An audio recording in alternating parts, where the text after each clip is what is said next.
taking a look at Anne's portfolio, she has many positions held.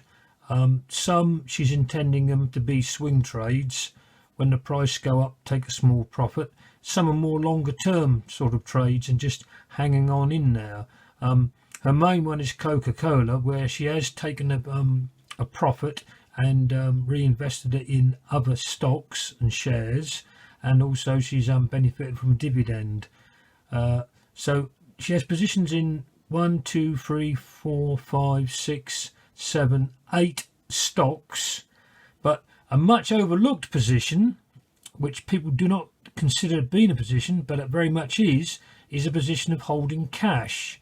Now, Anne has £200 cash, and she's been looking to place it somewhere for a trade, or split it up into 2 or 4 lots of trades. But at the moment, the market seems on a downward trend, with the United States election coming up next week, and worsening news about the coronavirus and more lockdowns, and the price of oil going down. So this might give us opportunities to buy, but just at the moment we're going to hold buying, and so we're going to hold the position of cash.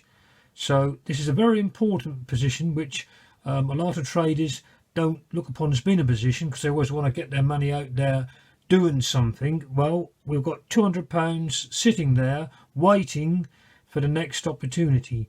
So bear in mind that cash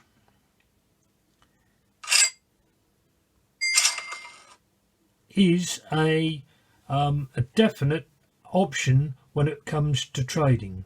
So till next time, I bid you a very good bye.